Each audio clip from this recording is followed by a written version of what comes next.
ਸਮਾਂ ਦਿੱਤਾ, ਸਾਧਨ ਦਿੱਤਾ, ਸਤਸੰਗ ਬਖਸ਼ਿਆ। ਇੱਥੇ ਗੁਰੂ ਪਾਤਸ਼ਾਹ ਮਹਾਰਾਜ ਗੁਰੂ ਹਰਕ੍ਰਿਸ਼ਨ ਸਾਹਿਬ ਜੀ ਦੇ ਚਰਨ ਛੋਹ ਪਾਵਨ ਸਥਾਨ ਗੁਰਦੁਆਰਾ ਸ੍ਰੀ ਬੰਗਲਾ ਸਾਹਿਬ ਵਿਖੇ ਦਰਬਾਰ ਵਿੱਚ ਜਿਤਨੇ ਆਪ ਗੁਰਸਿੱਖ ਮਾਈ ਭਾਈ ਸੁਸ਼ੋਭਤੋ ਜਾਂ ਟੈਲੀਵਿਜ਼ਨ ਦੇ ਰਾਹੀਂ, ਇਸ ਮਾਧਿਅਮ ਦੇ ਰਾਹੀਂ ਭਾਰਤ ਵਿੱਚ ਜਾਂ ਭਾਰਤ ਤੋਂ ਬਾਹਰਲੇ ਮੁਲਕਾਂ ਵਿੱਚ ਥਾਂ ਥਾਂ ਜਿਤਨੇ ਵੀ ਜੁੜੇ ਹੋਏ ਹੋ, ਮੈਂ ਕਹਾਂਗਾ ਅਸੀਂ ਭਲੇ ਭਾਗਾਂ ਵਾਲੇ ਹਾਂ ਜਿਨ੍ਹਾਂ ਦੇ ਉੱਪਰ ਕਰਤਾਰ ਨੇ ਬੜੀ ਕਿਰਪਾ ਕੀਤੀ ਹੈ, ਜਿਸ ਕਿਰਪਾ ਦੇ ਸਦਕਾ ਸਾਨੂੰ ਸਤਿਗੁਰਾਂ ਦੀ ਸੰਗਤ ਮੰਨਣ ਦਾ ਅਵਸਰ ਪ੍ਰਾਪਤ ਹੋਇਆ ਹੈ। ਗੁਰੂ ਪਿਆਰ ਦੇ ਵਿੱਚ, ਸਿੱਖੀ ਸਿਦਕ ਦੇ ਵਿੱਚ ਉਠਾਇਆ ਹੋਇਆ ਆਪ ਜੀ ਦਾ ਇੱਕ ਇੱਕ ਕਦਮ ਦਾਸ ਦੀ ਸਿਰ ਮੱਥੇ ਤੇ ਹੈ। ਬਾਬਾ ਨਾਮਦੇਵ ਜੀ ਹੋਰਾਂ ਦਾ ਪਾਵਨ ਸ਼ਬਦ ਜੋ ਅੱਜ ਹੁਕਮਨਾਮਾ ਰੂਪ ਦੇ ਵਿੱਚ ਫਿਰ ਸਾਨੂੰ ਪ੍ਰਾਪਤ ਹੋਇਆ, ਅੰਤ ਵਿੱਚ ਇਹ ਆ ਕੇ ਜਦੋਂ ਬਚਨ ਕਰਦੇ ਨੇ ਨਾ, ਪਿੰਦੀ ਉਬ ਕਲੇ ਸੰਸਾਰਾ ਭ੍ਰਮ ਭ੍ਰਮ ਆਏ ਤੁਮਚੇ ਦੁਆਰਾ। ਜੇ ਤੁਸੀਂ ਪੁੱਛੋ ਤੂੰ ਕੌਣ ਰੇ,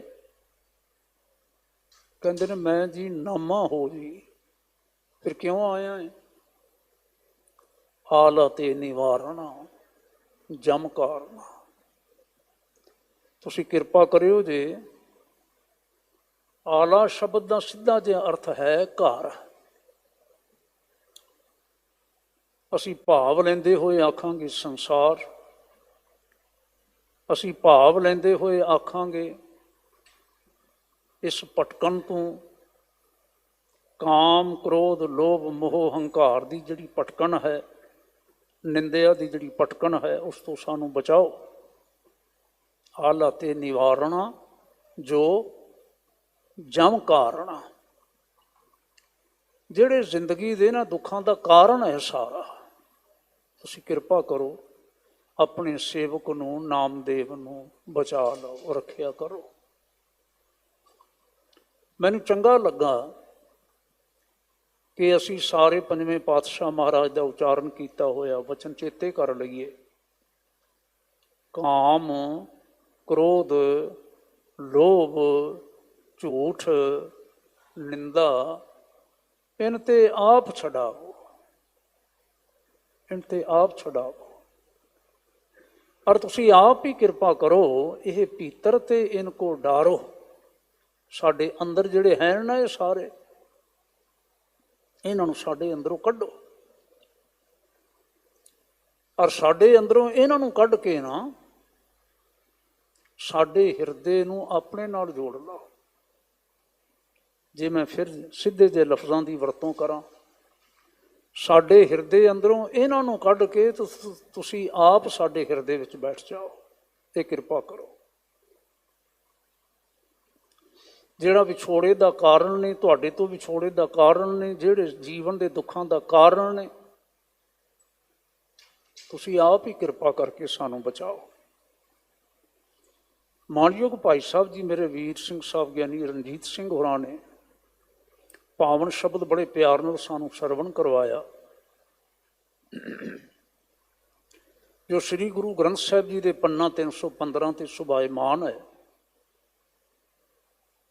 ਗੌੜੀ ਕੀ ਵਾਰ ਚੌਥੇ ਪਾਤਸ਼ਾਹ ਜੀ ਦੀ ਜੋ 33 ਪੌੜੀਆਂ ਤੇ ਉਚਾਰਤ ਕੀਤੀ ਹੋਈ ਹੈ, ਆਧਾਰਤ ਹੈ, ਉਸ ਦੀ ਇਹ 27ਵੀਂ ਪੌੜੀ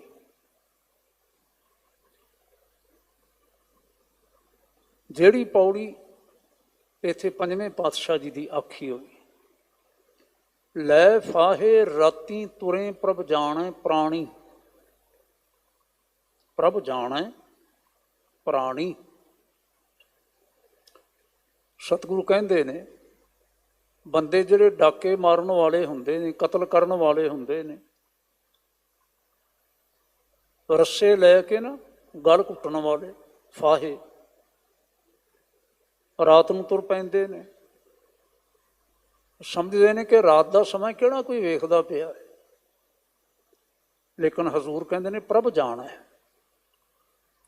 ਹੋਰ ਕੋਈ ਜਾਣਦਾ ਨਹੀਂ, ਜਾਣਦਾ ਕਰਤਾਰ ਤਾਂ ਜਾਣਦਾ ਹੈ ਨਾ। ਫਿਰ ਦੂਜੀ ਬਾਤ ਆਖੀ ਉਹਨੇ, ਤੱਕੇ ਨਾਰ ਪਰਾਈਆਂ ਲੁਕ ਅੰਦਰ ਠਾਣੀ। ਓਲਿਆਂ ਦੇ ਨਾਲ ਤੱਕਦਾ ਹੈ, ਵੇਖਦਾ ਹੈ, ਧਿਆਨ ਰੱਖਦਾ ਹੈ, ਨਜ਼ਰ ਰੱਖਦਾ ਹੈ ਪਰਾਏ ਰੂਪ ਤੇ, ਪਰਾਈ ਇਸਤਰੀ ਤੇ। ਸੰਨੀ ਦੇਨ ਵਿਖੰਮ ਥਾਏ ਮਿੱਠਾ ਮਦਮਾਣੀ। ਰਾਤ ਨੂੰ ਸੰਨਾ ਲਾਉਂਦਾ ਹੈ, ਚੋਰੀਆਂ ਕਰਦਾ ਹੈ, ਨਸ਼ਿਆਂ ਦੀ ਵਰਤੋਂ ਕਰਦਾ ਹੈ, ਨਸ਼ੇ ਨੂੰ ਮਿੱਠਾ ਸਮਝ ਕੇ ਪੀਂਦਾ ਹੈ, ਵਰਤਦਾ ਹੈ। ਹਜ਼ੂਰ ਨੇ ਕਿਹਾ, ਕਰਮੀ ਆਪੋ ਆਪਣੀ ਆਪੇ ਪਛੁਤਾਣੀ। ਜਿਹੜੇ ਬੰਦੇ ਵੀ ਐਸੇ ਕੰਮਾਂ ਦੇ ਵਿੱਚ ਲਿਪਤ ਨੇ, ਭਾਵੇਂ ਉਹ ਡਾਕੇ ਮਾਰਦੇ ਨੇ, ਭਾਵੇਂ ਚੋਰੀਆਂ ਕਰਦੇ ਨੇ, ਭਾਵੇਂ ਪਰਾਈ ਇਸਤਰੀ ਤੇ ਨਜ਼ਰ ਰੱਖਦੇ ਨੇ, ਭਾਵੇਂ ਨਸ਼ਿਆਂ ਦੀ ਵਰਤੋਂ ਕਰਦੇ ਨੇ ਜਾਂ ਕੁਛ ਹੋਰ,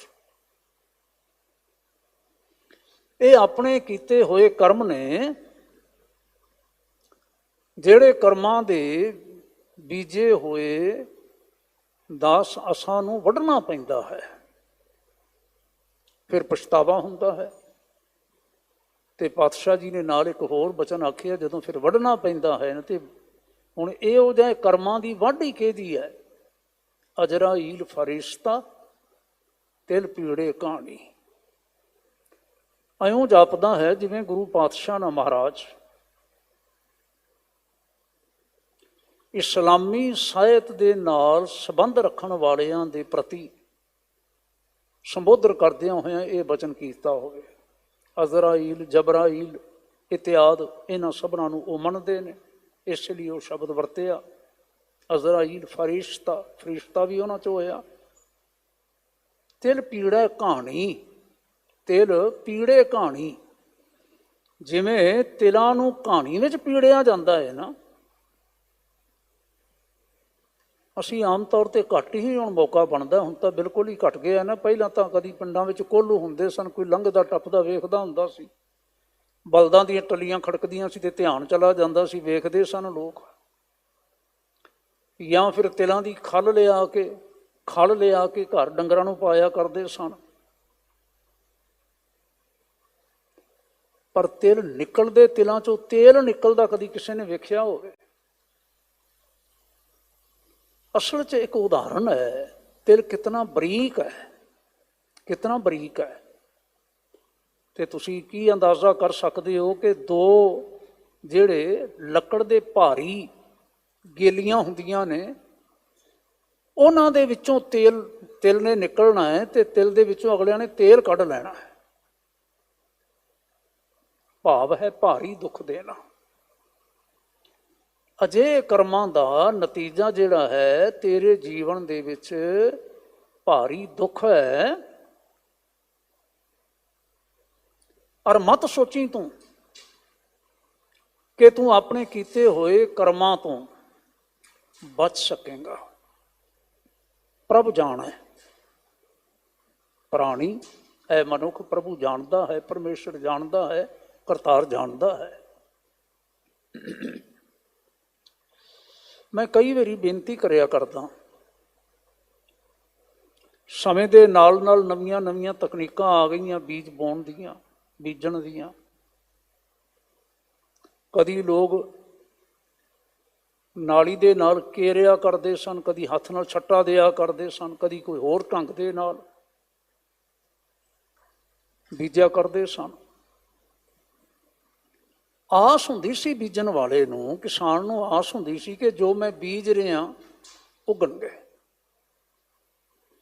ਜੇ ਕਿਤੇ ਵੇਖਣਾ ਕਿ ਬੀਜ ਨੰਗਾ ਹੈ ਤੇ ਉਹਦੇ ਤੋਂ ਥੋੜ੍ਹੀ ਜਿਹੀ ਮਿੱਟੀ ਪਾ ਦੇਣੀ, ਜਿਵੇਂ ਸੁਹਾਗਾ ਫੇਰਿਆ ਜਾਣਾ ਆਦਿ। ਪਰ ਫਿਰ ਵੀ ਜ਼ਰੂਰ ਨਹੀਂ ਹੈ ਕਿ ਜਿੰਨੇ ਬੀਜ ਕਿਸਾਨ ਬੀਜਦਾ ਸਾਰੇ ਦੇ ਸਾਰੇ ਪੁੰਗਰਦੇ ਹੋਣ, ਬੂਟੇ ਬਣਦੇ ਹੋਣ, ਉਹਨਾਂ ਨੂੰ ਫਲੀਆਂ ਪੈਂਦੀਆਂ ਹੋਣ। ਭਾਵੇਂ ਕਣਕ ਹੈ, ਭਾਵੇਂ ਛੋਲੇ ਨੇ, ਜੌਂ ਹੈ, ਜਾਂ ਅੱਜ ਕੱਲ੍ਹ ਜਿਵੇਂ ਹੁਣ ਫਸਲ ਆ ਰਹੀ ਸਾਹਮਣੇ ਚਾਵਲ ਨੇ। ਪਰ ਇੱਕ ਗੱਲ ਜ਼ਰੂਰ ਹੈ ਕਿ ਇਹ ਜਿੰਨੇ ਬੀਜ ਬੀਜੇ ਜਾਂਦੇ ਨੇ, ਜ਼ਰੂਰ ਨਹੀਂ ਕਿ ਸਾਰੇ ਦੇ ਸਾਰੇ ਫਲੀਭੂਤ ਹੋਣ, ਪਰ ਜਿਹੜੇ ਅਸੀਂ ਕਰਮਾਂ ਦੇ ਬੀਜ ਬੀਜਦੇ ਆ ਨਾ, ਉਹ ਤਾਂ ਸਾਰੇ ਦੇ ਸਾਰੇ ਉਗਦੇ ਨੇ।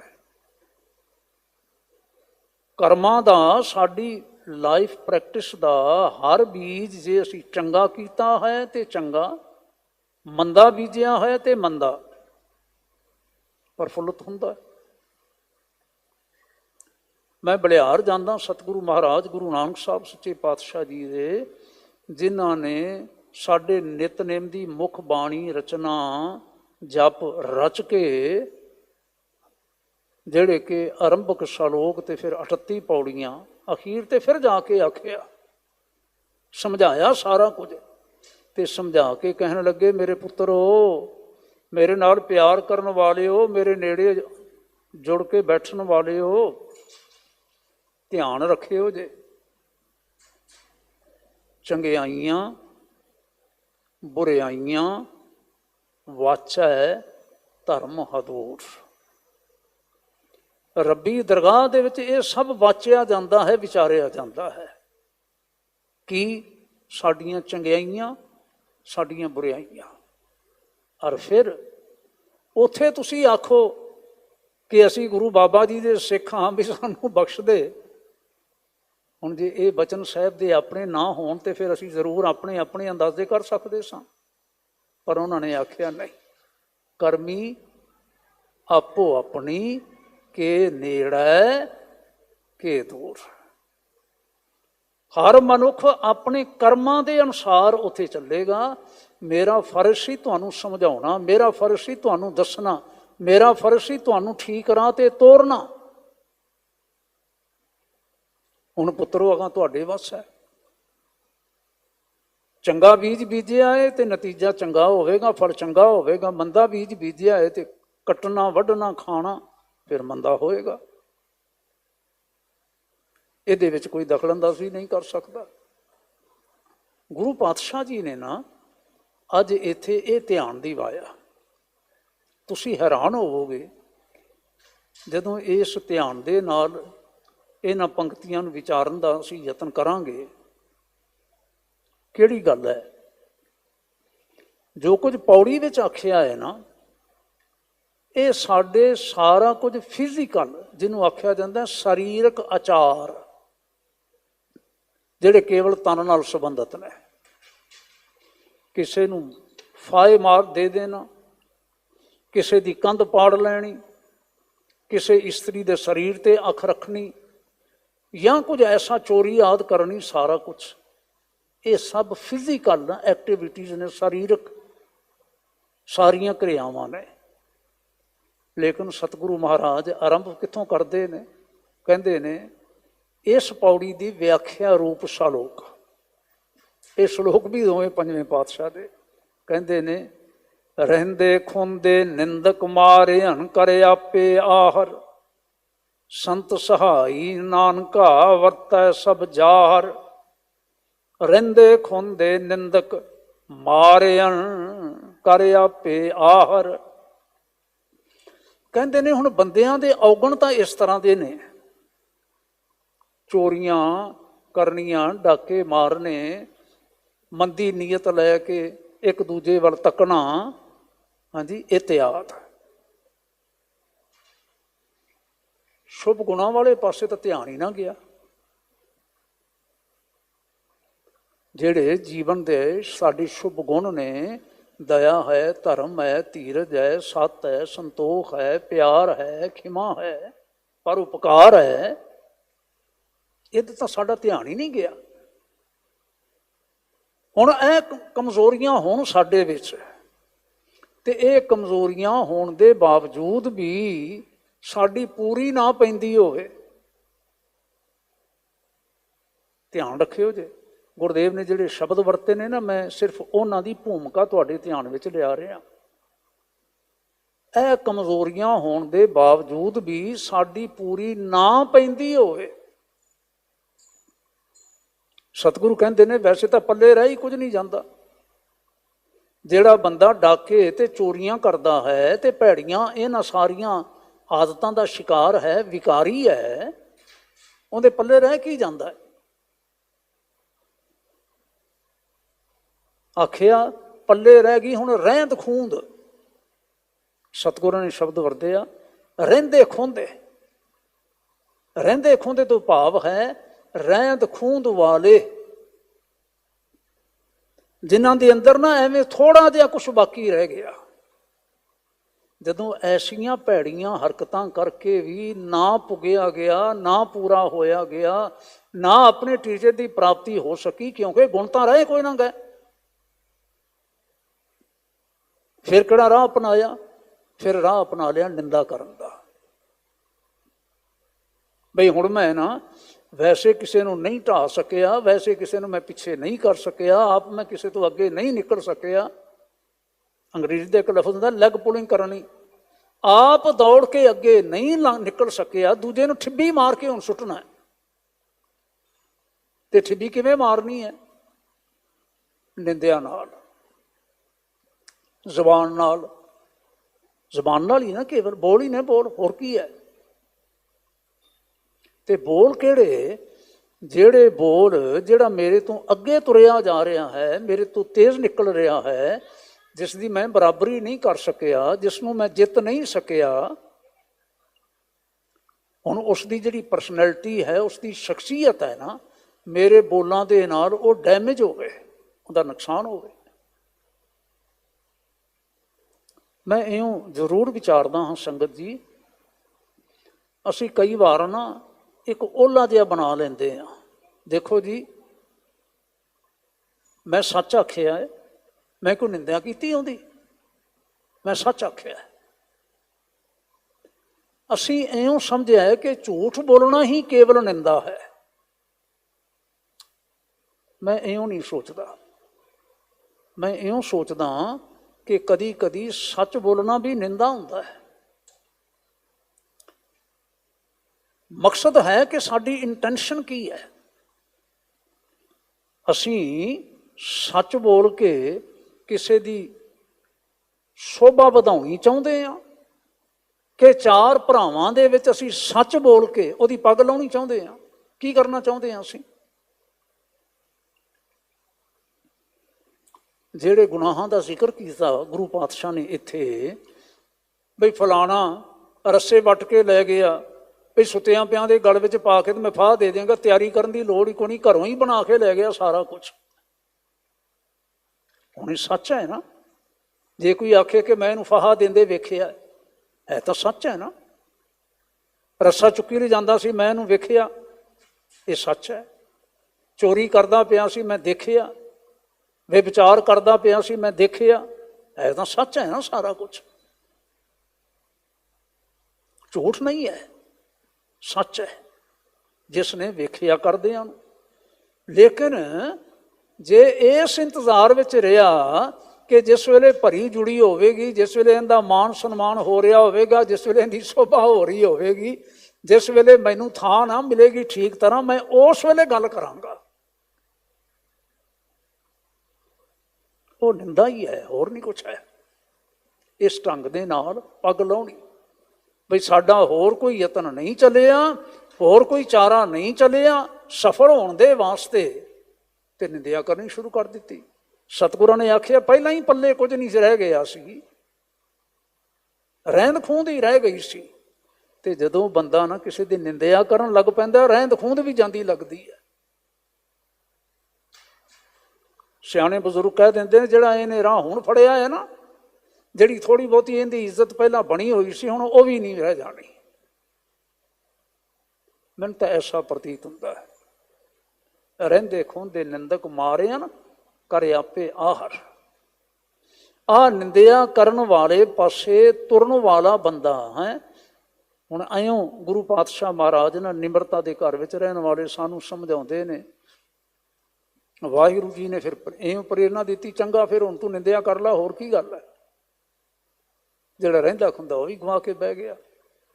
ਪਰ ਦੂਜੇ ਪਾਸੇ ਜਿਨ੍ਹਾਂ ਦੀ ਨਿੰਦਿਆ ਕਰਦਾ ਹੈ, ਜਿਨ੍ਹਾਂ ਦਾ ਜੀਵਨ ਸੱਚ 'ਤੇ ਟਿਕਿਆ ਹੋਇਆ ਹੈ, ਜਿਹੜੇ ਸੱਚ ਪਰਮੇਸ਼ਰ ਕਰਤਾਰ ਦੇ ਨਾਲ ਜੁੜੇ ਹੋਏ ਨੇ, ਸੰਤ ਸਹਾਈ ਨਾਨਕਾ ਵਰਤੈ ਸਭ ਜਾਹਰ।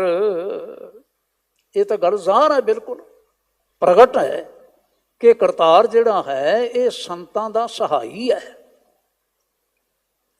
ਪਰ ਮੈਂ ਹੱਥ ਜੋੜ ਕੇ ਨਿਮਰਤਾ ਨਾਲ ਬੇਨਤੀ ਕਰਿਆ ਕਰਦਾ ਗੁਰੂ ਦੀਆਂ ਸੰਗਤਾਂ ਨੂੰ, ਜਿਹੜੀਆਂ ਗੁਰੂ ਦਰਬਾਰ ਵਿੱਚ ਜੁੜਨ ਵਾਲੀਆਂ ਨੇ, ਸੰਤ ਕਿਸੇ ਵਿਸ਼ੇਸ਼ ਵਿਅਕਤੀ ਦਾ ਨਾਮ ਨਹੀਂ ਹੈ। ਸੰਤ ਸਤ ਪਰਮੇਸ਼ਰ, ਸਤ ਕਰਤਾਰ ਦੇ ਚਿੰਤਨ ਵਿੱਚ ਰਹਿਣ ਵਾਲੇ ਸ਼ਖਸੀਅਤ ਦਾ ਨਾਮ ਹੈ, ਜੋ ਅੰਦਰੋਂ ਸਤ ਦੇ ਨਾਲ ਜੁੜਿਆ ਹੈ, ਹਰ ਵੇਲੇ ਜੁੜਿਆ ਹੋਇਆ, ਜਿਹੜਾ ਉਹਦੇ ਸ਼ੁਭ ਗੁਣਾਂ ਦਾ ਧਿਆਨ ਰੱਖਦਾ ਹੈ। ਹੁਣ ਅਸੀਂ ਇੱਥੇ ਕਹਾਂਗੇ ਨਾ ਕਿਹੜੇ ਸ਼ੁਭ ਗੁਣ ਦੀ ਗੱਲ ਹੈ, ਇੱਥੇ ਉਸ ਸ਼ੁਭ ਗੁਣ ਦੀ ਗੱਲ ਜ਼ਰੂਰ ਹੈਗੀ ਹੈ। ਮਿੱਠ ਬੋਲੜਾ ਜੀ ਹਰ ਸੱਜਣ ਸੁਆਮੀ ਮੋਰਾ, ਹਉ ਸੰਭਲ ਥੱਕੀ ਜੀ ਉਹ ਕਦੇ ਨਾ ਬੋਲੇ ਕੌੜਾ। ਕੌੜਾ ਬੋਲ ਨਾ ਜਾਣੈ, ਕੌੜਾ ਬੋਲ ਨਾ ਜਾਣੈ, ਉਹ ਕੌੜਾ ਬੋਲਣਾ ਜਾਣਦਾ ਹੀ ਨਹੀਂ ਹੈ। ਹੁਣ ਨਿੰਦਾ ਕਿੰਨੀ ਕੌੜੀ ਲੱਗਦੀ ਹੈ ਜਦੋਂ ਕਿਸੇ ਵਿਅਕਤੀ ਦੇ ਕੰਨਾਂ ਵਿੱਚ ਪੈਂਦੀ ਹੈ ਨਾ ਕਿ ਫਲਾਣਾ ਮੇਰੇ ਬਾਰੇ ਐਂ ਆਖਦਾ ਹੈ, ਅਣਹੋਈਆਂ ਗੱਲਾਂ ਕਰਦਾ ਹੈ, ਜਾਂ ਮੇਰੇ ਕੋਲੋਂ ਕਦੀ ਕੋਈ ਭੁੱਲ ਹੋਈ ਸੀ, ਗਲਤੀ ਹੋਈ ਸੀ ਤੇ ਉਹਦਾ ਗੁੱਡਾ ਬੰਨੀ ਫਿਰਦਾ। ਹੁਣ ਕਿੰਨਾ ਕੌੜਾ ਲੱਗਦਾ ਉਸ ਵੇਲੇ। ਕਰਤਾਰ ਕਰੇ, ਕਿਰਪਾ ਕਰੇ। ਮੈਂ ਕਹਾਂਗਾ, ਇਹ ਮੈਂ ਇੱਛਾ ਰੱਖਾਂਗਾ, ਕਿਸੇ ਨੂੰ ਇਹੋ ਜਿਹੀ ਕੌੜੀ ਜਿਹੀ ਅਵਸਥਾ ਵਿੱਚੋਂ ਨਾ ਲੰਘਣਾ ਪਵੇ। ਪਰ ਜੇ ਕਿਸੇ ਸਿੱਖ ਨੂੰ ਲੰਘਣਾ ਪਵੇ ਨਾ, ਫਿਰ ਗੁਰੂ ਕੇ ਬਚਨਾਂ ਦਾ ਚੇਤੇ ਰੱਖੇ, ਉਹ ਨਿੰਦਕ ਹੈ। ਮੈਂ ਗੁਰੂ ਕਾ ਸਿੱਖ ਹਾਂ, ਮੈਂ ਬਾਣੀ ਪੜ੍ਹਨ ਵਾਲਾ। ਮਾਣਯੋਗ ਜੀ ਚੇਤੇ ਕਰਵਾ ਰਹੇ ਸਨ ਨਾ, ਇੱਕ ਓੰਕਾਰ ਸਤਨਾਮ ਕਰਤਾ ਪੁਰਖ ਨਿਰਭਉ ਨਿਰਵੈਰ ਅਕਾਲ ਮੂਰਤ ਅਜੂਨੀ ਸੈਭੰ ਗੁਰ ਪ੍ਰਸਾਦ। ਗੁਰੂ ਖਾਲਸਾ ਜੀ ਦੇ ਵੱਲੋਂ ਨਿਸ਼ਚਿਤ ਕੀਤਾ ਹੋਇਆ ਸਾਡਾ ਇਹ ਮੂਲ ਮੰਤਰ ਹੈ। ਵਾਹਿਗੁਰੂ ਸਾਡਾ ਗੁਰ ਮੰਤਰ ਹੈ। ਫਿਰ ਅਸੀਂ ਨਿਤਨੇਮ ਦੀਆਂ ਬਾਣੀਆਂ ਦਾ ਪਾਠ ਕਰਨਾ ਹੈ। ਫਿਰ ਸਾਡਾ ਸਧਾਰਨ ਪਾਠ ਸਾਰਿਆਂ ਦਾ ਜਾਰੀ ਰਹਿਣਾ ਚਾਹੀਦਾ, ਜਿਹਨੂੰ ਅਸੀਂ ਸਹਿਜ ਪਾਠ ਆਖਣ ਲੱਗ ਪਏ ਹਾਂ ਹੁਣ। ਇਹ ਕਿਉਂ ਹੈ? ਅਜੇ ਅਸੀਂ ਸੰਗਤ ਵਿੱਚ ਆਉਣਾ ਹੈ, ਸੰਗਤ ਵਿੱਚ ਜੁੜਨਾ ਹੈ। ਜ਼ਰੂਰ ਚੇਤੇ ਰੱਖਣਾ, ਇੱਥੇ ਹੀ ਹਾਜ਼ਰੀ ਭਰ ਰਹੇ ਸਨ ਮਾਣਯੋਗ ਗਿਆਨੀ ਜੀ ਹੋਣੀ, ਗਿਆਨੀ ਸਾਹਿਬ ਸਿੰਘ ਜੀ ਮਾਰਕੰਡੇ ਵਾਲੇ, ਮੇਰੇ ਬਜ਼ੁਰਗ ਮਿੱਤਰ। ਮੈਂ ਸ਼ਾਇਦ ਘਰ ਬੈਠਾ ਸਾਂ, ਮੈਂ ਸੁਣਿਆ ਥੋੜ੍ਹਾ ਜਿਹਾ ਜਦੋਂ ਉਹ ਇਸ਼ਾਰਾ ਕਰ ਰਹੇ ਸਨ। ਕਹਿੰਦੇ ਨੇ ਮੈਂ ਆਇਆ ਇੱਥੇ, ਬਾਹਰ ਇੱਕ ਗੁਰਮੁਖ ਸੱਜਣ ਮਿਲਿਆ, ਕਿੱਧਰ ਚੱਲੇ ਹੋ? ਕਹਿਣ ਲੱਗੇ ਜੀ ਗੁਰੂ ਪਾਤਸ਼ਾਹ ਦੇ ਆਖੇ ਹੋਏ 2 ਕੰਮ ਤਾਂ ਪੂਰੇ ਹੋ ਗਏ ਨੇ, ਹੁਣ ਤੀਜਾ ਪੂਰਾ ਕਰਨ ਚੱਲੇ ਆ।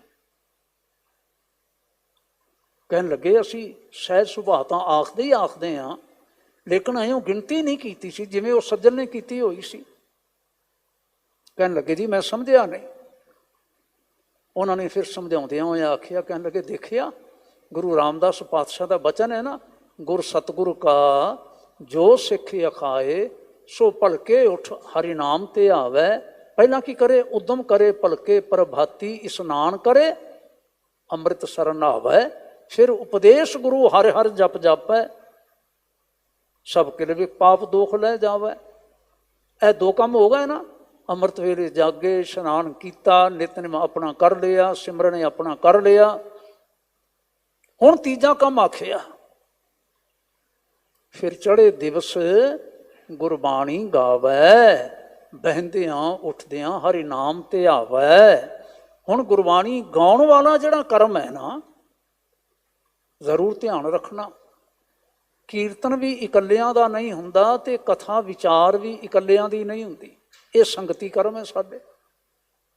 ਭਾਵ ਸੰਗਤ ਵਿੱਚ ਜ਼ਰੂਰ ਜਾਓ, ਸ਼ਬਦ ਗਾਓ, ਸ਼ਬਦ ਦੀ ਵਿਚਾਰ ਕਰੋ ਆਦਿ। ਮੈਂ ਲੰਮੀ ਗੱਲ ਸਿਰਫ ਇਸ ਲਈ ਕਰ ਰਿਹਾ ਸਾਂ,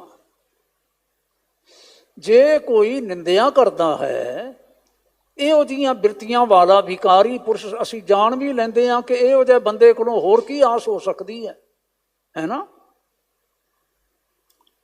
ਤਾਂ ਸਾਨੂੰ ਫਿਰ ਤੱਤੇ ਹੋਣਾ ਚਾਹੀਦਾ, ਸਾਨੂੰ ਫਿਰ ਕੌੜੇ ਹੋਣਾ ਚਾਹੀਦਾ, ਸਾਨੂੰ ਉਹਦੇ ਵਾਲੀ ਭਾਸ਼ਾ ਵਰਤਣੀ ਚਾਹੀਦੀ ਹੈ। ਇਉਂ ਨਹੀਂ ਕਰਨਾ ਬਣਦਾ ਸਾਡਾ।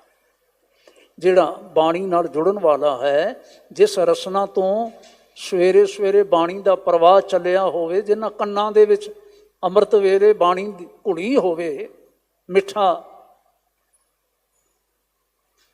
ਰਸ ਸ਼ਾਇਦ ਕੀ ਮਿੱਠਾ, ਸਾਚੀ ਬਾਣੀ ਮਿੱਠੀ ਅੰਮ੍ਰਿਤਾਰ।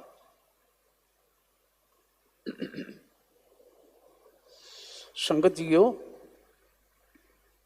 ਸਤਿਗੁਰਾਂ ਨੇ ਪ੍ਰੇਰਨਾ ਬਖਸ਼ੀ। ਅਸੀਂ ਕੱਲ੍ਹ ਵੀ ਨਿੰਦਕਾਂ ਦੀ ਗੱਲ ਕਰ ਰਹੇ ਸਾਂ, ਤੇ ਕਿਹੜੇ ਨਿੰਦਕ ਖਾਸ ਤੌਰ 'ਤੇ ਜਿੱਧਰ ਇਸ਼ਾਰਾ ਗੁਰਬਾਣੀ ਵਿੱਚ ਸੀ, ਮੈਂ ਸਮਝਣ ਦਾ ਤੇ ਆਪ ਜੀ ਦੇ ਸਾਹਮਣੇ ਸਨਮੁਖ ਰੱਖਣ ਦਾ ਯਤਨ ਕੀਤਾ।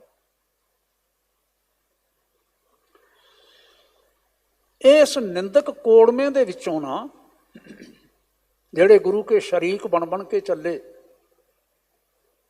ਉਹਨਾਂ ਦੇ ਵਿੱਚੋਂ ਧੀਰਮਲ ਦਾ ਨਾਮ ਵੀ ਤੁਸਾਂ ਨੇ ਜ਼ਰੂਰ ਸੁਣਿਆ ਹੋਵੇਗਾ।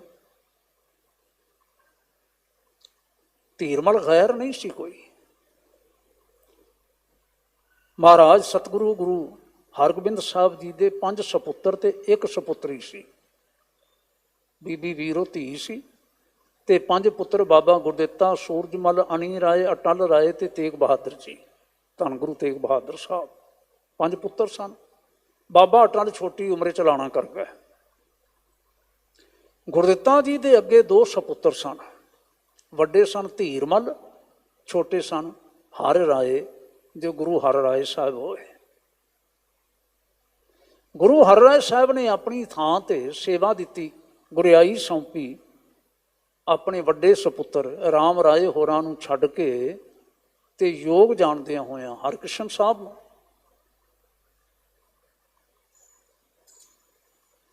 ਇਸ ਸਾਰੇ ਸਮੇਂ ਦੇ ਦੌਰਾਨ ਨਾ ਧੀਰਮਲ ਪਰੇਸ਼ਾਨੀ ਦੀ ਅਵਸਥਾ ਵਿੱਚੋਂ ਲੰਘ ਰਿਹਾ ਸੀ। ਤੁਹਾਡੇ ਧਿਆਨ ਵਿੱਚ ਜ਼ਰੂਰ ਰਹੇ ਕਿ ਸਤਿਗੁਰੂ ਮਹਾਰਾਜ ਗੁਰੂ ਹਰਗੋਬਿੰਦ ਸਾਹਿਬ ਜੀ ਦੀਆਂ 3 ਸ਼ਾਦੀਆਂ ਦੇ ਵਿੱਚੋਂ ਇੱਕ ਸ਼ਾਦੀ ਜਿਹੜੀ ਸੀ ਉਹਨਾਂ ਦੀ ਬਕਾਲੇ ਹੋਈ ਸੀ। ਮਾਤਾ ਨਾਨਕੀ ਜੀ ਜਿਨ੍ਹਾਂ ਦਾ ਸ਼ੁਭ ਨਾਮ ਸੀ, ਔਰ ਉਹਨਾਂ ਦੇ ਸਪੁੱਤਰ ਹੀ ਸਨ ਗੁਰੂ ਤੇਗ ਬਹਾਦਰ ਸਾਹਿਬ। ਔਰ ਦੂਜੇ ਪਾਸੇ ਗੁਰੂ ਹਰਗੋਬਿੰਦ ਸਾਹਿਬ ਸੱਚੇ ਪਾਤਸ਼ਾਹ ਜੀ ਦੇ ਪੋਤਰੇ ਦਾ ਵਿਆਹ ਵੀ ਬਕਾਲੇ ਹੋਇਆ ਸੀ। ਧੀਰਮਲ ਦਾ ਵਿਆਹ ਵੀ ਬਕਾਲੇ ਸੀ। ਬਕਾਲੇ ਨਾਲ ਉਹ ਵੀ ਜੁੜਿਆ ਹੋਇਆ ਸੀ। ਜਿਸ ਵੇਲੇ ਨਾ ਇਸ ਸਥਾਨ ਤੇ ਜਿੱਥੇ ਆਪਾਂ ਬੈਠੇ ਹਾਂ, ਮਹਾਰਾਜ ਸਤਿਗੁਰੂ ਗੁਰੂ ਹਰਕ੍ਰਿਸ਼ਨ ਸਾਹਿਬ ਨੇ ਬਚਨ ਕਰ ਦਿੱਤੇ ਅੰਤ ਸਮੇਂ, ਬਾਬਾ ਬਸਤ ਹੈ ਬੀਚ ਬਕਾਲੇ, ਬਨ ਗੁਰ ਸੰਗਤ ਸਕਲ ਸੰਭਾਲੇ। ਭਾਈ ਗੁਰਬਖਸ਼ ਹੋਣੀ ਜਿਹੜੇ ਪੁੱਛ ਰਹੇ ਸਨ, ਉਹਨਾਂ ਨੇ ਸਾਰੀ ਗੱਲ ਸੁਣੀ ਤੇ ਸਮਝੀ। ਸਤਿਕਾਰਯੋਗ ਮਾਤਾ ਕਿਸ਼ਨ ਕੌਰ ਜੀ ਜਿਹੜੇ ਸਰਾਣੇ ਬੈਠੇ ਹੋਏ ਸਨ, ਉਹਨਾਂ ਨੇ ਗੱਲ ਸਾਰੀ ਸਮਝੀ। ਕੋਈ ਓਲਾ ਹੈ ਨਹੀਂ ਸੀ ਕਿ ਕਿਹੜੇ ਬਾਬੇ ਦੀ ਗੱਲ ਹੋ ਰਹੀ ਹੈ। ਔਰ ਸਾਡਾ ਇਤਿਹਾਸ ਵੀ ਦੱਸਦਾ ਹੈ ਕਿ ਜਿਸ ਦਿਨ ਸਤਿਗੁਰੂ ਮਹਾਰਾਜ 31 ਮਾਰਚ ਨੂੰ ਪਰਲੋਕ ਗਮਨ ਕਰਦੇ ਨੇ, ਜੋਤੀ ਜੋਤ ਸਮਾਉਂਦੇ ਨੇ, ਸਿਰਫ 4 ਦਿਨ ਪਹਿਲਾਂ ਐਸੇ ਸਥਾਨ ਤੇ ਬਾਬਾ ਤੇਗ ਬਹਾਦਰ ਸਾਹਿਬ ਉਹਨਾਂ ਨੂੰ ਮਿਲ ਕੇ ਜਾਂਦੇ ਨੇ। ਇੱਥੋਂ ਫਿਰ ਬਕਾਲੇ ਜਾਂਦੇ ਨੇ, ਪੂਰਬ ਵਾਲੇ ਪਾਸੋਂ ਆਏ ਹੋਏ। ਤਾਂ ਕੋਈ ਓਲੇ ਵਾਲੀ ਗੱਲ ਨਹੀਂ ਸੀ ਹੈ। ਲੇਕਿਨ ਜਿਸ ਵੇਲੇ ਕੰਨਾਂ ਵਿੱਚ ਇਹ ਗੱਲ ਪਈ ਕਿ ਗੁਰੂ ਹਰਕ੍ਰਿਸ਼ਨ ਸਾਹਿਬ ਨੇ ਆਖਿਆ ਬਾਬਾ ਬਸਦਾ ਬੀਚ ਬਕਾਲੇ, ਤਾਂ ਉਹ ਤਾਂ ਬਾਬਾ ਫਿਰ ਮੈਂ ਆ। ਹੁਣ ਬਾਬਾ ਨਹੀਂ ਬਣਦਾ ਸੀ ਉਹ। ਧੀਰਮਲ ਸਤਿਗੁਰੂ ਗੁਰੂ ਹਰਕ੍ਰਿਸ਼ਨ ਸਾਹਿਬ ਦਾ ਬਾਬਾ ਨਹੀਂ ਬਣਦਾ ਸੀ, ਤਾਇਆ ਬਣਦਾ ਸੀ। ਤਾਏ ਨੂੰ ਕਦੀ ਬਾਬਾ ਨਹੀਂ ਆਖਿਆ ਜਾਂਦਾ ਪੰਜਾਬ ਦੇ ਵਿੱਚ, ਪੰਜਾਬੀ ਵਿੱਚ। ਫਿਰ ਉਹਨੇ ਟਕਵੰਜ ਬਣਾਇਆ। ਮੇਰਾ ਬਾਪ ਬਾਬਾ ਸੀ ਨਾ ਉਹਨਾਂ ਦਾ, ਗੁਰਦਿੱਤਾ ਜੀ ਬਾਬਾ ਸਨ ਨਾ। ਤੇ ਸ਼ਮਸ਼ੇਰ ਸਿੰਘ ਅਸ਼ੋਕ ਉਹਨੀ ਆਖਦੇ ਨੇ, ਕਹਿੰਦੇ ਦੇਖੋ ਆਪ ਕਿੱਡਾ ਕਮਲਾ ਹੈ, ਲਾਲਚ ਵਿੱਚ ਆਇਆ ਹੋਇਆ ਕਿ ਮਹਾਰਾਜ ਗੁਰੂ ਹਰਕ੍ਰਿਸ਼ਨ ਸਾਹਿਬ ਜਿਉਂਦੇ ਬਾਬੇ ਦੀ ਗੱਲ ਕਰਦੇ ਨੇ ਕਿ ਮਰ ਚੁੱਕੇ ਬਾਬੇ ਦੀ ਗੱਲ ਕਰਦੇ ਨੇ ਭਲਾ। ਪਰ ਜਦੋਂ ਨਾ ਬੰਦਾ ਵਿਕਾਰੀ ਜਿਹਾ ਅੰਦਰੋਂ ਬਣਿਆ ਹੋਏ ਨਾ, ਵਿਕਾਰੀ ਬਣਿਆ ਹੋਵੇ, ਲਫ਼ਜ਼ਾਂ ਨੂੰ ਟਵਿਸਟ ਕਰਦਾ ਹੈ ਆਪਣਾ ਪੱਖ ਸਿੱਧ ਕਰਨ ਵਾਸਤੇ। ਮੈਂ ਸੰਖੇਪ ਕਰਾਂ, ਉੱਥੇ ਕਿੰਨੀਆਂ ਮੰਦੀਆਂ ਲੱਗੀਆਂ ਸਨ, ਕਿੰਨੀਆਂ ਨਹੀਂ ਲੱਗੀਆਂ ਸਨ। ਸਾਡੇ ਇਤਿਹਾਸਕਾਰ ਤਾਂ ਆਮ ਤੌਰ ਤੇ ਵਾਹ ਥੈਂਕ ਯੂ ਇਉਂ ਜ਼ਿਕਰ ਕਰਦੇ ਨੇ ਕਿ 22 ਮੰਜੀਆਂ ਲੱਗੀਆਂ ਹੋਈਆਂ ਸਨ, ਪਰ ਉਹਨਾਂ 22 ਦੇ ਵਿੱਚੋਂ ਜਿਹਦੀ ਵਧੇਰੇ ਚੱਲਦੀ ਸੀ ਨਾ ਉਹ ਸੀ ਧੀਰਮਲ ਕੋਲ, ਨਾਲ ਗੁਰੂ ਗ੍ਰੰਥ ਸਾਹਿਬ ਦੀ ਬੀੜ ਵੀ ਉਹਨਾਂ ਦੇ ਪਾਸ ਸੀ, ਜਿਹੜੀ ਮਹਾਰਾਜ ਗੁਰੂ ਅਰਜਨ ਸਾਹਿਬ ਜੀ ਨੇ ਤਿਆਰ ਕਰਵਾਈ ਸੀ ਭਾਈ ਗੁਰਦਾਸ ਜੀ ਦੇ ਪਾਸੋਂ। ਅਸੀਂ ਥੋੜ੍ਹਾ ਜਿਹਾ ਨਾ ਇਸ਼ਾਰਾ ਮਾੜਾ ਜਿਹਾ ਕੱਲ ਕੀਤਾ ਸੀ। ਇਹ ਸਮਝਦਾ ਸੀ ਵੀ ਮੇਰਾ ਪਲੜਾ ਭਾਰਾ ਹੈ ਹਰ ਤਰ੍ਹਾਂ ਕਰਕੇ, ਕਿ ਗੁਰੂ ਸਾਹਿਬ ਦੇ ਗੁਰੂ ਗ੍ਰੰਥ ਸਾਹਿਬ ਲਿਖਿਆ ਹੋਇਆ ਵੀ ਮੇਰੇ ਪਾਸ ਹੈ, ਤੇ ਮੈਂ ਵੀ ਵੈਸੇ ਬਾਬੇ ਕਿਆਂ ਦੇ ਵਿੱਚੋਂ ਹੋਇਆ, ਇਸ ਲਈ ਮੇਰਾ ਦਾਅਵਾ ਜਿਹੜਾ ਹੈ ਉਹ ਪੱਕਾ ਹੈ, ਤੇ ਮੈਂ ਬਕਾਲੇ ਦਾ ਰਹਿਣ ਵਾਲਾ, ਮੇਰੇ ਸਹੁਰੇ ਇੱਥੇ ਨੇ। ਉਧਰ ਸਤਿਗੁਰੂ ਗੁਰੂ ਤੇਗ ਬਹਾਦਰ ਸਾਹਿਬ ਉੱਥੇ ਸਨ, ਔਰ ਉਹਦੇ ਅੰਦਰ ਰੜਕ ਸੀ, ਜੇ ਮੇਰੇ ਰਾਹ ਵਿੱਚ ਕੋਈ ਰੁਕਾਵਟ ਬਣਦਾ ਹੈ ਨਾ, ਗੁਣਾ ਕਰਕੇ ਮੇਰੇ ਤੋਂ ਅੱਗੇ ਹੈ, ਜਾਂ ਅਸਲ ਵਿੱਚ ਜੋ ਬਾਬਾ ਬਣਦਾ ਹੈ ਉਹ ਤੇਗ ਬਹਾਦਰ ਨੇ, ਮੈਂ ਨਹੀਂ ਬਣਦਾ, ਹੁਣ ਪਾਸੇ ਕਿਵੇਂ ਕਰਾਂ। ਤੁਸੀਂ ਕਥਾ ਸੁਣਦੇ ਹੋਵੋਗੇ, ਗਿਆਨੀ ਜੀ ਹੋਣੀ ਰੋਜ਼ ਸ਼ਾਮ ਨੂੰ ਕਰਿਆ ਕਰਦੇ ਨੇ ਗੁਰਪ੍ਰਤਾਪ ਸੂਰਜ ਦੀ, ਉਹਦੇ ਵਿੱਚ ਵਾਰਤਾ ਹੈ ਕਿ ਇੱਕ ਦਿਨ ਅੰਮ੍ਰਿਤ ਵੇਲੇ ਸਤਿਗੁਰੂ ਮਹਾਰਾਜ ਬਾਹਰ ਜੰਗਲ ਪਾਣੀ ਹੋ ਕੇ ਜਦੋਂ ਵਾਪਸ ਮੁੜ ਕੇ ਆਉਂਦੇ ਨੇ ਤੇ ਉਹਨਾਂ ਤੇ ਆਪ ਗੋਲੀ ਚਲਾਉਂਦਾ ਹੈ ਮਹਾਰਾਜ ਗੁਰੂ ਤੇਗ ਬਹਾਦਰ ਸਾਹਿਬ ਤੇ। ਗੁਰੂ ਘਰ ਦੇ ਵਿੱਚ, ਸਿੱਖੀ ਮੰਡਲ ਦੇ ਵਿੱਚ, ਗੁਰੂ ਘਰ ਦੇ ਵਿੱਚ ਗੁਰੂ ਸਾਹਿਬਾਨ ਤੇ ਗੋਲੀ ਚਲਾਈ ਜਾਵੇ ਸ਼ਰੀਕੇਬਾਜ਼ੀ ਕਰਕੇ, ਇਹ ਸਭ ਤੋਂ ਪਹਿਲੀ ਘਟਨਾ ਸੀ। ਔਰ ਗੱਲ ਫਿਰ ਇੱਥੇ ਨਹੀਂ ਰੁਕਦੀ, ਫਿਰ ਇੱਕ ਦਿਨ ਐਸਾ ਆ ਜਾਂਦਾ ਹੈ ਕਿ ਜਦੋਂ ਸਾਰੀ ਗੁਰਿਆਈ ਦੀ ਰਸਮ ਕਰ ਦਿੱਤੀ ਜਾਂਦੀ ਹੈ ਗੁਰੂ ਤੇਗ ਬਹਾਦਰ ਸਾਹਿਬ ਜੀ ਦੇ ਸੰਬੰਧ ਵਿੱਚ, ਇਹ ਸਾਰਾ ਕੁਝ ਹੋ ਜਾਂਦਾ ਹੈ, ਭਾਈ ਮੱਖਣ ਸ਼ਾਹ ਵਰਗੇ ਆ ਜਾਂਦੇ ਨੇ, ਆ ਪਹੁੰਚਦੇ ਨੇ, ਤੇ ਬੜੀਆਂ ਸੰਗਤਾਂ ਸਾਰੀਆਂ ਜੁੜ ਜਾਂਦੀਆਂ ਨੇ। ਫਿਰ ਸ਼ੀਆਂ ਮਸੰਦ ਨੂੰ ਤਿਆਰ ਕਰਕੇ ਭੇਜ ਦਿੰਦਾ, ਅਰਸ਼ੀਆਂ ਆ ਕੇ ਸਾਰੇ ਦਾ ਸਾਰਾ ਸਮਾਨ ਲੁੱਟ ਪੁੱਟ ਕੇ ਲੈ ਜਾਂਦਾ। ਇੱਥੋਂ ਤੱਕ ਕਿ ਗੁਰੂ ਘਰ ਦੇ ਵਿੱਚ ਜਿਹੜੇ ਲੰਗਰ ਦੇ ਭਾਂਡੇ ਸੀ ਸਾਰਾ ਕੁਝ ਇਕੱਠਾ ਕਰਕੇ ਲੈ ਗਿਆ। ਭਾਈ ਮੱਖਣ ਸ਼ਾਹ ਗਏ, ਉਹ ਸਾਰਾ ਕੁਝ ਲੈ ਆਏ, ਧੀਰਮਲ ਦੇ ਬਾਬਤ ਵੀ ਮੰਦਾ ਚੰਗਾ ਬੋਲ ਆਏ, ਸਾਰਾ ਕੁਝ ਕਰ ਆਏ, ਤੇ ਸ਼ੀਆਂ ਦੀਆਂ ਮੈਂ ਮੁਸ਼ਕਾਂ ਬੰਨ੍ਹ ਕੇ ਮੈਂ ਆਖਾਂ ਵੀ ਇੱਥੇ ਲਿਆ ਕੇ ਸੁੱਟਿਆ ਉਸਨੂੰ ਮਹਾਰਾਜ ਦੇ ਚਰਨਾਂ ਵਿੱਚ। ਸਤਿਗੁਰਾਂ ਪੁੱਛਿਆ ਕੀ ਹੈ, ਤੇ ਹੱਥ ਜੋੜ ਕੇ ਆਖਿਆ ਪਾਤਸ਼ਾਹ ਇਹ ਉਸ ਵਿਅਕਤੀ ਦਾ ਕਰਿੰਦਾ ਹੈ, ਕਰਿੰਦਾ,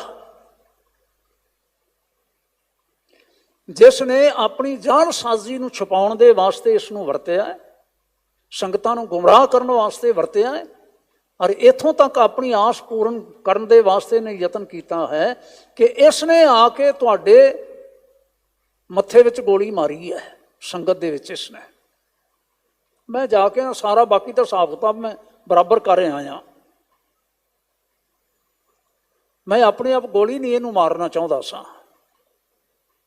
ਸਤਿਗੁਰੂ ਕਹਿਣ ਲੱਗੇ ਹੁਣ ਤੁਸੀਂ ਕੀ ਚਾਹੁੰਦੇ ਹੋ? ਫਿਰ ਕਹਿੰਦੇ ਮੈਂ ਤੁਹਾਡੇ ਕੋਲੋਂ ਆਗਿਆ ਲੈਣਾ ਚਾਹੁੰਦਾ, ਜੇ ਤੁਸੀਂ ਕਿਰਪਾ ਕਰੋ ਆਗਿਆ ਦਿਓ, ਇਸੇ ਸੰਗਤ ਵਿੱਚ ਹੀ ਮੈਂ ਇਸ ਦੇ ਗੋਲੀ ਮਾਰਦਾ, ਤਾਂ ਕਿ ਆਉਣ ਵਾਲੇ ਸਮੇਂ ਦੇ ਵਿੱਚ ਕੋਈ ਇਹੋ ਜਿਹੀ ਹੋਛੀ ਹਰਕਤ ਗੁਰੂ ਦਰਬਾਰ ਵਿੱਚ ਨਾ ਕਰ ਸਕੇ।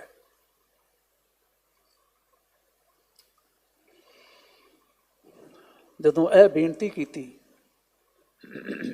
ਸ਼ੀਏ ਨੇ ਸੁਣੀ, ਡਡਿਆਉਣ ਲੱਗ ਪਿਆ, ਜਿਵੇਂ ਮੌਤ ਸਾਹਮਣੇ ਦਿਸਣ ਲੱਗ ਪੈਂਦੀ ਹੁੰਦੀ ਹੈ, ਮੌਤ ਸਾਹਮਣੇ ਦਿਸਣ ਲੱਗ ਪਈ। ਮੁਸ਼ਕਾਂ ਬੱਧੀਆਂ ਹੋਈਆਂ, ਹੱਥ ਪਿੱਛੇ ਜੂੜੇ ਹੋਏ ਨੇ, ਸਿਰ ਨਿਵਾ ਕੇ ਰੋਂਦਾ ਹੋਇਆ ਕਹਿਣ ਲੱਗਾ ਮਹਾਰਾਜ ਮੇਰੇ ਕੋਲੋਂ ਭੁੱਲ ਹੋ ਗਈ ਹੈ, ਮੇਰੇ ਕੋਲੋਂ ਬਹੁਤ ਵੱਡਾ ਗੁਨਾਹ ਹੋਇਆ, ਪਾਪ ਹੋਇਆ ਹੈ, ਪਰ ਮੈਂ ਤੁਹਾਡੇ ਪਾਸ ਬੇਨਤੀ ਕਰਦਾ ਜੇ ਕਿਰਪਾ ਕਰਕੇ ਤੁਸੀਂ ਬਖਸ਼ ਸਕਦੇ ਹੋ, ਅੱਜ ਤੁਸੀਂ ਮੈਨੂੰ क्षमा ਕਰ ਦਿਓ, ਆਉਣ ਵਾਲੇ ਸਮੇਂ ਲਈ ਮੈਂ ਸਦਾ ਤੁਹਾਡਾ ਅਨੁਸਾਰੀ ਬਣ ਕੇ ਰਹਾਂਗਾ, ਮੈਂ ਕਦੀ ਐਸੀ ਭੁੱਲ ਨਹੀਂ ਕਰਾਂਗਾ, ਮੈਨੂੰ क्षमा ਕਰ ਦਿਓ।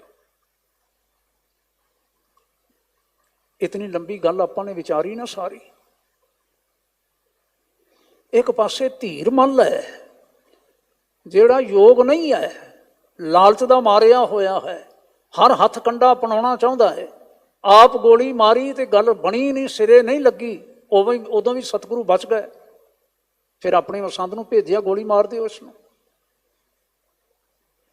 ਤੇ ਦੂਜੇ ਪਾਸੇ ਮਹਾਰਾਜ ਧੰਨ ਗੁਰੂ ਤੇਗ ਬਹਾਦਰ ਸਾਹਿਬ, ਅਸੀਂ ਸੰਸਾਰੀ ਬਿਰਤੀ ਰੱਖ ਕੇ ਜਦੋਂ ਫੈਸਲਾ ਕਰਾਂਗੇ ਨਾ ਆਪਣੀ ਮੱਤ ਦੇ ਨਾਲ, ਅਸੀਂ ਕਹਾਂਗੇ ਇਹਨੂੰ ਕਿਉਂ ਨਹੀਂ ਗੋਲੀ ਮਾਰਨੀ ਚਾਹੀਦੀ?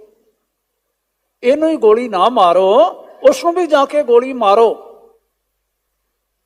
ਜਿਸ ਨੇ ਇਸ ਨੂੰ ਭੇਜਿਆ ਹੈ। ਲੇਕਿਨ ਮੈਨੂੰ ਖਿਮਾ ਕਰਿਓ ਜੇ ਫਿਰ ਅਸੀਂ ਹਾਂ ਤੇ ਗੁਰੂ ਗੁਰੂ ਨੇ ਮਹਾਰਾਜ। ਸੰਸਾਰੀ ਬਿਰਤੀਆਂ ਆਪਣੀ ਥਾਂ ਤੇ ਨੇ ਤੇ ਕਰਤਾਰੀ ਬਿਰਤੀਆਂ ਜਿਸ ਦਾ ਸਰੂਪ, ਜਿਸ ਕਰਤਾਰ ਦਾ ਸਰੂਪ ਲੈ ਕੇ ਸਤਿਗੁਰੂ ਸੱਚੇ ਪਾਤਸ਼ਾਹ ਤੁਰੇ ਤੇ ਸਾਨੂੰ ਜਿਨ੍ਹਾਂ ਨੇ ਜੁਗਤੀ ਸਿਖਾਈ ਸਾਰੀ, ਉਹ ਕੁਛ ਹੋਰ ਕਹਿੰਦੇ ਨੇ। ਕਹਿੰਦੇ ਨੇ ਮੱਖਣ ਸ਼ਾਹ ਛੱਡ ਦਿਓ, ਇਹਨਾਂ ਨੂੰ ਛੱਡ ਦਿਓ। ਕਈ ਗੱਲਾਂ ਫਿਰ ਅੱਗੋਂ ਹੁੰਦੀਆਂ ਹੋਈਆਂ। ਮਹਾਰਾਜ ਨੇ ਸੰਖੇਪਤਾ ਨਾਲ ਆਖਿਆ, ਕਰਨੀ ਛਿਮਾ ਮਹਾ ਤਪ ਜਾਨ, ਛਿਮਾ ਕਰਤ ਹੀ ਦੈਬੋ ਦਾਨ, ਛਿਮਾ ਸਕਲ ਤੀਰਥ ਇਸ਼ਨਾਨ, ਛਿਮਾ ਕਰਤ ਨਰ ਕੀ ਕਲਿਆਣ, ਛਿਮਾ ਸਮਾਨ ਆਣ ਗੁਣ ਨਾਹੀ, ਤਾਂ ਤੇ ਛਿਮਾ ਧਰੋ ਮਨ ਮਾਹੀ। ਉਹ ਸੁਣੋ, ਭੁੱਲਾਂ ਕਰਨੀਆਂ, ਗਲਤੀਆਂ ਕਰਨੀਆਂ ਮਨੁੱਖ ਦਾ ਸੁਭਾਅ ਹੈ, ਮਨੁੱਖ ਕਰਿਆ ਕਰਦੇ ਨੇ। ਸਜ਼ਾਵਾਂ ਦੇਣੀਆਂ ਵੀ ਮਨੁੱਖਾਂ ਦਾ ਸੁਭਾਅ ਹੈ, ਮਨੁੱਖ ਦਿਆ ਕਰਦੇ ਨੇ, ਸਮਾਜ ਦਿਆ ਕਰਦਾ ਹੈ।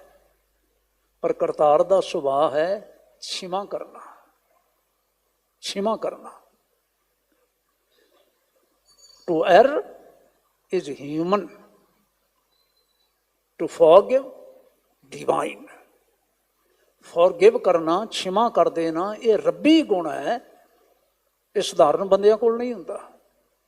ਸਮਾਨ ਬੰਦੇ ਵੀ ਨਹੀਂ ਕਰ ਸਕਦੇ, ਰੱਬ ਰੂਪ ਹੀ ਕਰ ਸਕਦੇ ਨੇ। ਔਰ ਸਤਿਗੁਰਾਂ ਨੇ ਆਖਿਆ ਤੇ ਛਿਮਾ ਕਰ ਦਿੱਤਾ। ਯਾਦ ਰੱਖਿਓ ਜੇ, ਸਮਾਂ ਮੈਨੂੰ ਵਿਸਥਾਰ ਨਹੀਂ ਕਰਨ ਦਿੰਦਾ ਇਸ ਵੇਲੇ। ਉਹੀ ਧੀਰ ਮੱਲ ਜਿਹੜਾ ਇਤਨੇ ਤਾਣੇ ਬਾਣੇ ਕਰਦਾ ਰਿਹਾ, ਸਾਰੀ ਉਮਰ ਝੂਠ ਤੇ ਪਲਦਾ ਰਿਹਾ, ਜਿਹਦੇ ਪਾਸ ਸਤਿਗੁਰੂ ਜੀ ਨੇ ਜੋ ਬੀੜ ਬੱਧੀ ਸੀ, ਜਿੰਦਾ ਮੈਂ ਜ਼ਿਕਰ ਕਰ ਚੁੱਕਾ ਆਪਣੇ ਕੋਲ, ਜਿਸ ਨੇ ਕਬਜ਼ੇ ਵਿੱਚ ਰੱਖੀ, ਸਾਰਾ ਕੁਝ ਕੀਤਾ, ਨਹੀਂ ਮੰਨਿਆ ਸਾਰੀ ਉਮਰ। ਜਿਸ ਨੇ 7ਵੇਂ 6ਵੇਂ ਪਾਤਸ਼ਾਹ ਜੀ ਦੇ ਹੁਕਮ ਨੂੰ, 7ਵੇਆਂ ਨੂੰ ਨਹੀਂ ਮੰਨਿਆ, 8ਵੇਆਂ ਨੂੰ ਨਹੀਂ ਮੰਨਿਆ, 9ਵੇਆਂ ਨੂੰ ਨਹੀਂ ਮੰਨਿਆ। ਜਿਸ ਵੇਲੇ 9ਵੇਂ ਸ਼ਹੀਦ ਹੋਏ 1675 ਨਵੰਬਰ ਦੇ ਵਿੱਚ, ਮੱਘਰ ਮਹੀਨੇ ਵਿੱਚ, ਤਾਂ ਉਸੇ ਸਾਲ ਵਿੱਚ ਹੀ ਔਰੰਗਜ਼ੇਬ ਦੀ ਹਕੂਮਤ ਨੇ ਆ ਕੇ ਬਕਾਲੇ ਵਿੱਚੋਂ ਧੀਰ ਮੱਲ ਨੂੰ ਵੀ ਅਰੈਸਟ ਕੀਤਾ ਹੈ। ਔਰ 1 ਸਾਲ 2 ਮਹੀਨੇ ਤੇ 12 ਦਿਨ ਰਣਥੰਭੌਰ ਦੇ ਕਿਲੇ ਵਿੱਚ ਰੱਖਿਆ ਤੇ ਕਿਲੇ ਦੇ ਵਿੱਚ ਹੀ ਧੀਰ ਮੱਲ ਚਲਾਣਾ ਕਰਕੇ ਮਰ ਗਿਆ। ਧੀਰ ਮੱਲ ਦੇ ਬਾਅਦ ਉਸ ਦਾ ਪੁੱਤਰ ਰਾਮਚੰਦ ਬੈਠਾ ਆਪਣੇ ਪਿਤਾ ਦੀ ਗੱਦੀ ਤੇ, ਆਖਦੇ ਤਾਂ ਸਨ ਨਾ ਗੁਰੂ ਨਾਨਕ ਦੀ ਗੱਦੀ ਤੇ ਬੈਠਾ। ਉਸ ਨੂੰ ਵੀ ਸੱਦ ਲਿਆ ਗਿਆ। ਔਰ ਉਸੇ ਸਾਲ ਦੇ ਵਿੱਚ 1678 ਦੇ ਵਿੱਚ ਚਾਂਦਨੀ ਚੌਂਕ ਦੇ ਵਿੱਚ ਤਿੰਨੇ ਉਸ ਦੇ ਸਾਥੀ, ਈਸ਼ਰ ਸੀ, ਤੁਲਸੀ ਸੀ, ਇੱਕ ਹੋਰ ਸੀ, ਰੂਈ ਦੇ ਨਾਲ ਲਪੇਟ ਕੇ, ਥੰਮ ਨਾਲ ਬੰਨ੍ਹ ਕੇ ਉਹਨਾਂ ਨੂੰ ਸਾੜਿਆ। ਔਰ ਰਾਮਚੰਦ ਦਾ ਵੀ ਸੀਸ ਕਤਲ ਕਰ ਦਿੱਤਾ। ਸਾਡੇ ਵਿੱਚ ਕੋਈ ਜ਼ਿਕਰ ਹੀ ਨਹੀਂ ਹੈ, ਕੋਈ ਚਰਚਾ ਹੀ ਨਹੀਂ ਹੈ। ਕੀ ਜ਼ਿਕਰ ਕਰੀਏ ਸ਼ਰੀਕਾਂ ਦਾ? ਜੇ ਵੇਹੇ ਕਰਮ ਕਮਾਉਂਦਾ ਤੇ ਵੇਹੇ ਫਲ ਤੇ। ਸਤਿਗੁਰਾਂ ਨੇ ਜਿਹੜੇ ਬਚਨ ਕੀਤੇ ਨਾ, ਕਹਿੰਦੇ ਨੇ ਸੰਤ ਸਹਾਈ ਨਾਨਕਾ ਵਰਤੈ ਸਬਜ਼ਾਰ। ਸੱਚ ਦੀ ਰੱਖਿਆ ਕਰਨ ਵਾਲੇ, ਸੱਚ ਨਾਲ ਜੁੜਿਆਂ ਦੀ ਰੱਖਿਆ ਕਰਨ ਵਾਲਾ ਪਰਮੇਸ਼ਰ ਆਪ ਹੈ। ਹੁਣੇ ਜਦੋਂ ਭਾਈ ਸਾਹਿਬ ਹੋਰੀ, ਭਾਈ ਗੁਰਨਾਮ ਸਿੰਘ ਹੋਣੀ ਕੀਰਤਨ ਕਰ ਰਹੇ ਸਨ ਤੇ ਉਹਨਾਂ ਨੇ ਬਚਨ ਸੁਣਾਇਆ ਗੁਰੂ ਰਾਮਦਾਸ ਪਾਤਸ਼ਾਹ ਦਾ, ਮਹਾਰਾਜ ਦਾ, ਜਿਨੇ ਅੰਤਰ ਗੁਰਮੁਖ ਪ੍ਰੀਤ ਹੈ, ਤਿਨ ਹਰਿ ਰੱਖਣ ਹਾਰਾ ਰਾਮ ਰਾਜੇ, ਤਿਨ ਕੀ ਨਿੰਦਾ ਕੋਈ ਕਿਆ ਕਰੇ। ਹਾਂਜੀ, ਜਿਨ ਹਰਿ ਨਾਮ ਪਿਆਰਾ। ਕਰ ਲੈਂਦੇ ਜਿਹੜਾ ਕਰਦਾ। ਫਿਰ ਤੁਸੀਂ ਆਪਣਾ ਮਾਰਗ ਛੱਡ ਕੇ ਨਾ ਤੁਰੋ। ਔਰ ਧਿਆਨ ਰੱਖੋ ਅਜਿਹੀਆਂ ਬਿਰਤੀਆਂ ਦੇ ਬਾਬਤ। ਮਹਲਾ 5ਵਾਂ।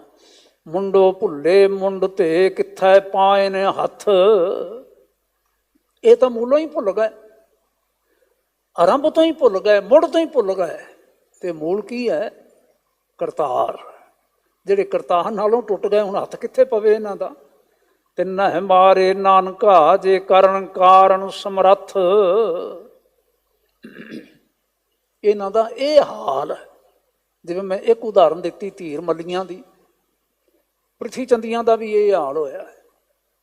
ਰਾਮ ਰਾਈਆਂ ਦਾ ਵੀ ਇਹ ਹਾਲ ਹੋਇਆ ਹੈ, ਔਰ ਬੀਤੇ ਸ਼ਰੀਕਾਂ ਦਾ ਵੀ ਇਹ ਹਾਲ ਹੋਇਆ ਹੈ। ਤੇ ਮੈਨੂੰ ਖਿਮਾ ਕਰਿਓ ਜੇ ਤੁਸੀਂ ਵਿਸ਼ਾਲ ਨਜ਼ਰੀਏ ਨਾਲ ਤੱਕਿਓ ਜੀ। ਅੱਜ ਵੀ ਜੋ ਸ੍ਰੀ ਗੁਰੂ ਗ੍ਰੰਥ ਅਤੇ ਪੰਥ ਦੀ ਬਰਾਬਰੀ ਕਰਦਾ ਹੈ ਨਾ, ਉਹਨਾਂ ਦਾ ਵੀ ਇਹ ਹਾਲ ਹੋਇਆ ਹੈ। ਨਹੀਂ ਤਾਂ ਯਾਦ ਰੱਖਿਓ ਜੇ, ਤੁਸੀਂ ਆਪਣੀਆਂ ਅੱਖਾਂ ਨਾਲ ਵੇਖੋਗੇ ਉਹਨਾਂ ਦਾ ਵੀ ਇਹੀ ਹਾਲ ਹੋਏਗਾ। ਤਿੰਨੇ ਮਾਰੇ ਨਾਨਕਾ ਜੇ ਕਰਨ ਕਾਰਨ ਸਮਰੱਥ। ਪਾਤਸ਼ਾਹ ਜੀ ਕਹਿੰਦੇ ਨੇ ਇਸੇ ਤਰ੍ਹਾਂ ਇਹ ਨਿੰਦਾ ਕਰਨੀ ਵੀ ਏਡਾ ਵੱਡਾ ਦੋਸ਼ ਹੈ ਜਿੱਡੇ ਦੋਸ਼ ਇਹ ਨੇ। ਪੌੜੀ ਪੰਜਵਾਂ, ਲੈ ਫਾਹੇ ਰਾਤੀ ਤੁਰੇ ਪ੍ਰਭ ਜਾਣੈ ਪ੍ਰਾਣੀ। ਪ੍ਰਾਣੀ ਰਾਤ ਨੂੰ ਫਾਹੇ ਬਣਾ ਕੇ ਲੈ ਕੇ ਤੁਰ ਪਵੇ ਕੋਈ, ਤੱਕੇ ਨਾਰ ਪਰਾਈਆਂ ਲੁਕੇ ਅੰਦਰ ਠਾਣੀ। ਤੇ ਓਲੇ ਦੇ ਨਾਲ ਪਰਾਈ ਇਸਤਰੀ ਤੇ ਨਜ਼ਰ ਰੱਖੇ। ਸੰਨੀ ਦੇਨ ਵਿਖਮ ਥਾਏ ਮਿੱਠਾ ਮਦ ਮਾਣੀ। ਤੇ ਕਿਸੇ ਦੇ ਘਰ ਵਿੱਚ ਸੰਨ ਲਾਵੇ, ਪਾੜ ਲਾਵੇ, ਨਸ਼ਿਆਂ ਦੀ ਵਰਤੋਂ ਕਰੇ। ਹੁਣ ਕਿੱਡਾ ਵੱਡਾ ਇਹ ਭੈੜਾ ਗੁਨਾਹ ਦੱਸਿਆ, ਕਿੱਡਾ ਵੱਡਾ ਔਗਣ ਦੱਸਿਆ। ਸਾਨੂੰ ਸੁਚੇਤ ਹੋਣ ਦੀ ਲੋੜ ਹੈ। ਆਖਿਆ ਫਿਰ ਪਾਤਸ਼ਾਹ ਨੇ, ਕਰਮ ਹੀ ਆਪੋ ਆਪਣੀ ਆਪੇ ਪਛਤਾਣੀ। ਇਹ ਸਾਰੇ ਜਿੰਨੇ ਕਰਮ ਨੇ ਨਾ, ਮਨੁੱਖ ਜੋ ਆਪ ਕਮਾਉਂਦਾ ਹੈ, ਇਹ ਫਿਰ ਆਪ ਉਸ ਨੂੰ ਭੁਗਤਣੇ ਪੈਂਦੇ ਨੇ। ਤੇ ਭੁਗਤਣੇ ਕਿਵੇਂ ਪੈਂਦੇ ਨੇ? ਅਜਰਾਈਰ ਫਰਿਸ਼ਤਾ ਤਿਲ ਪੀੜੇ ਕਹਾਣੀ। ਫਿਰ ਨਾ ਜਿਵੇਂ ਤਿਲ ਪੀੜਿਆ ਜਾਂਦਾ ਹੈ ਨਾ, ਕਹਾਣੀ ਵਿੱਚ ਆ ਕੇ ਤਿਲ ਪੀੜਿਆ ਜਾਂਦਾ, ਛੋਟੇ ਤੋਂ ਛੋਟਾ ਹੁੰਦਾ ਹੈ, ਫਿਰ ਵੀ ਇੰਨਾ ਉਹਨੂੰ ਦਰੜਿਆ ਜਾਂਦਾ, ਦਬਾਇਆ ਜਾਂਦਾ ਹੈ, ਉਹਦੇ ਵਿੱਚੋਂ ਵੀ ਤੇਲ ਕੱਢ ਲਿਆ ਜਾਂਦਾ ਹੈ। ਭਾਵ ਅਤੀ ਦੁੱਖ ਦੇਣਾ, ਅਤੀ ਦੁੱਖ ਵਿੱਚੋਂ ਲੰਘਣਾ। ਮੈਨੂੰ ਬਚਨ ਆ ਰਿਹਾ ਸੀ ਬਾਬਾ ਨਾਮਦੇਵ ਜੀ ਹੋਰਾਂ ਦਾ, ਇਸੇ ਲਈ ਯਾਦ ਜਿਹੜਾ ਉਹਨਾਂ ਨੇ ਅੱਜ ਆਖਿਆ, ਪਿੰਦੀ ਉਬਕਲੇ ਸੰਸਾਰਾ ਭਰਮ ਭਰਮੇ ਆਏ ਤੁਮਚੇ ਦੁਆਰਾ। ਇਹ ਸੰਸਾਰ ਦਾ ਸਾਰੇ ਦਾ ਐਸਾ ਹੀ ਹਾਲ ਹੈ। ਜੇ ਤੁਸੀਂ ਪੁੱਛੋ ਕਿਉਂ ਆਇਆ, ਕੌਣ ਹੈ ਤੂੰ, ਤੂੰ ਕੌਣ ਰੇ? ਮੈਂ ਜੀ ਨਾਮਾ ਹੋ ਜੀ, ਮੈਂ ਤੁਹਾਡਾ ਨਾਮਦੇਵ ਹਾਂ। ਕਿਉਂ ਆਇਆ ਹੈ? ਆਲਾ ਤੇ ਨਿਵਾਰਨਾ। ਆਹ ਵਿਕਾਰਾਂ ਵਾਲਾ ਜਿਹੜਾ ਸੰਸਾਰ ਹੈ, ਵਿਕਾਰਾਂ ਨਾਲ ਭਰਿਆ ਹੋਇਆ ਜਿਹੜਾ ਘਰ ਹੈ, ਜੰਜਾਲਾਂ ਵਾਲਾ ਜਿਹੜਾ ਘਰ ਹੈ ਨਾ, ਇਸ ਤੋਂ ਤੁਸੀਂ ਹੀ ਬਚਾਓ ਜੋ ਜਮ ਕਾਰਨਾ।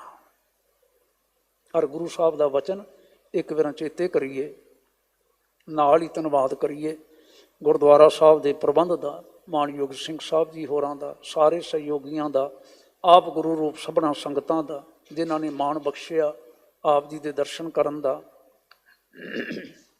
ਸਾਰੇ ਨਿਮਰਤਾ ਨਾਲ ਬੇਨਤੀ ਕਰੀਏ, ਕਾਮ ਕ੍ਰੋਧ ਲੋਭ ਝੂਠ ਨਿੰਦਾ ਇਨ ਤੇ ਆਪ ਛੁਡਾਵੋ। ਇਹ ਪੀਤਰ ਤੇ ਇਨ ਕੋ ਡਾਰੋ, ਆਪਨ ਨਿਕਟ ਬੁਲਾਵੋ। ਆਪਨ ਨਿਕਟ ਬੁਲਾਵੋ ਹੋਏ, ਆਪਨ ਨਿਕਟ।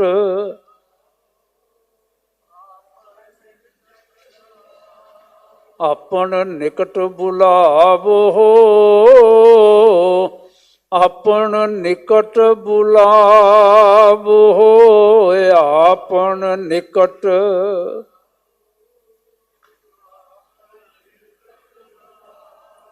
ਵਾਹ ਵਾਹ।